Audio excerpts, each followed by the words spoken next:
Calliope, qu'est-ce que c'est? Alors, Calliope, c'est une certification qualité unique qui appartient au ministère du Travail. C'est délivré par un organisme certificateur comme l'ICPF, sous le contrôle du COFRAC.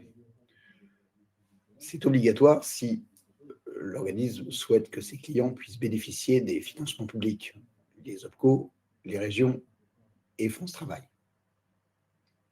C'est une certification qui s'obtient, ce n'est pas un diplôme, ce n'est pas acquis à vie, il y a des audits à faire pour la conserver. Le cycle dure 3 ans. Et enfin, elle atteste la conformité du dispositif de l'organisme au référentiel national qualité.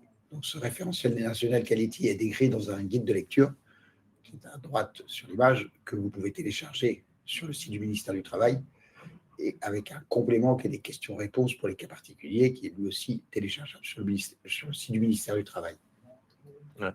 Ces documents, vous les avez donc sur le site du ministère, mais aussi via le support de présentation. Le support, on va vous le remettre à la fin de l'événement. Et donc, c'est vraiment le point de départ pour vous. Si vous souhaitez vous renseigner sur la démarche de certification, il n'y a rien de mieux que de le faire au travers du guide. Ça va vraiment vous permettre de comprendre l'attendu de l'auditeur, de l'audit, et aussi qu'est-ce qui va vous attendre vraiment pour obtenir la certification.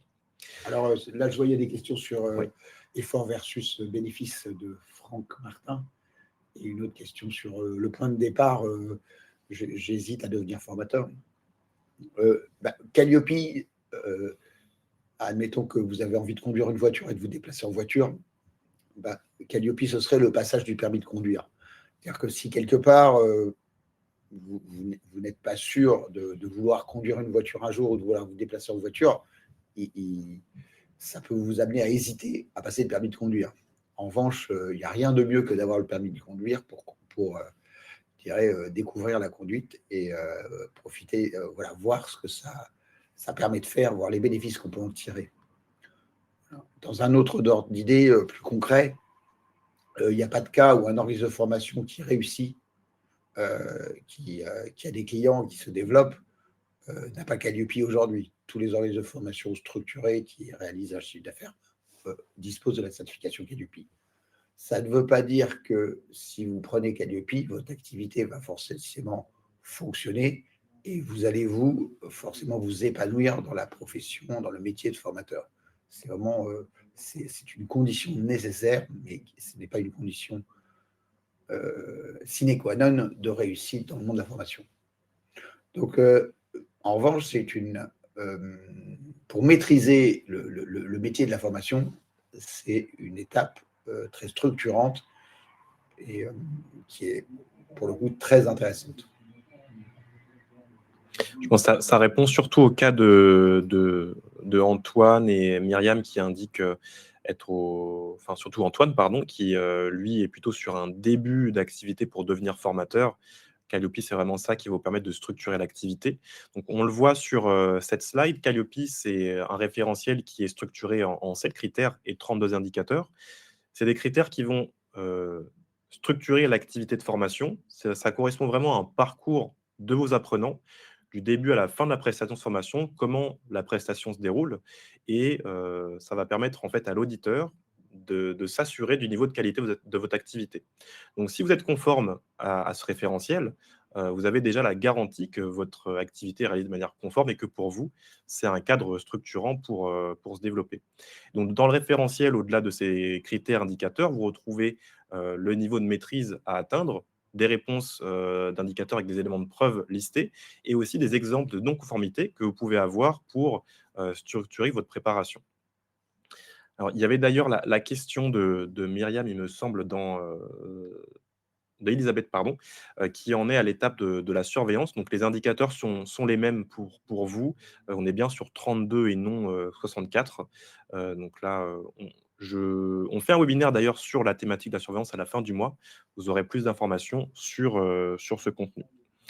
Donc, au-delà de ces critères et de ces indicateurs, Calliope, c'est aussi une certification qui va être orientée vers 4 activités, 4 catégories d'action aujourd'hui dans le secteur de la formation. Quelles sont, François, ces 4 activités qui existent? Alors, vous avez la catégorie la plus commune, c'est organisme de formation, le centre de bilan de compétences, l'accompagnateur VAE et le centre de formation d'apprentis. Donc, le plus engageant, le plus complexe, c'est le centre de formation d'entreprise, parce que vous allez avoir, vous devez monter un centre d'apprentissage et avoir des sessions de 20-24 apprentis avec des entreprises qui vont les accueillir. Et le plus courant, c'est l'organisme de formation qui permet de faire de la formation inter- ou intra-entreprise. Alors, il y a l'activité de formation par rapport à votre entreprise peut être une activité principale ou secondaire. Vous pouvez avoir un restaurant et ce restaurant peut être organisme de formation, par exemple. Et on parle aussi d'une cinquième catégorie. Alors, elle n'est pas présentée en tant que telle dans le référentiel. C'est le sous-traitant. Oui, tout à fait. C'est lorsque vous êtes sous-traitant d'un organisme de formation qui vous fait intervenir dans le cadre de formation financée par le CPF, vous devez être enregistré sur EDOF. EDOF, c'est le site de la Caisse des dépôts qui gère le CPF. Et vous devez être, si vous êtes sous-traitant, vous devez être obligatoirement certifié Calliope, sauf si vous êtes au régime microsocial avec un CA inférieur à 77 000 euros. Alors, on a une question de Marie-France. Pour obtenir un numéro d'identification, donc le NDA, il faut produire une première convention signée. Cette convention est-elle obligatoirement avec une entreprise ou peut-il s'agir d'un particulier? Ça peut être une convention de formation, c'est surtout une action de formation. C'est une action de formation qui est organisée avec un particulier. Et cette action peut aussi ne pas être financée. Il s'agit de démontrer que les indicateurs sont respectés. Quand il s'agit de Calliope. Parce que cette action peut servir aussi à l'obtention de la certification Calliope. Alors, une fois qu'on a identifié le type d'activité qui peut rentrer dans le cadre de la certification, il y a aussi le projet qui doit être présent. Pourquoi obtenir la certification Calliope? Alors, au sein de ICPF, on a identifié 7 raisons principales qui sont issues de questionnaires de satisfaction. Aujourd'hui, François, quelles sont les raisons qui ressortent de ces questionnaires? Alors, vous avez quand vous avez Calliope, tous les 18 mois, vous avez un audit et ça permet de vous situer, d'être sûr que vous êtes dans les clous. Vous mettez votre organisme sous contrôle. Si vous avez des collaborateurs, si ce n'est pas vous qui managez la qualité de votre organisme, c'est aussi un moyen d'être sûr que l'organisme est sous contrôle, puisque c'est vos collaborateurs, votre équipe qui va passer l'audit. En étant certifié avec l'ICPF, vous intégrez un réseau de professionnels et là aussi, ça vous permet de faire votre business et de vous situer par rapport à vos pairs. Si vous êtes sous-traitant, ça vous permet de continuer à travailler si votre donneur d'ordre est référencé sur EDOF. Dans les appels d'offres, la certification qualité vous permet de positionner votre organisme. La plupart du temps, d'ailleurs, ça vous permet d'accéder à la shortlist de l'appel d'offres. Enfin, le référentiel a été conçu par les partenaires sociaux, les ministères, les représentants des entreprises, les représentants des salariés, et donc ça indique le niveau minimal que doit avoir une prestation de formation. Donc, quelque part, en étant certifié Calliope, vous vous mettez en capacité de démontrer que vous répondez aux attentes des clients.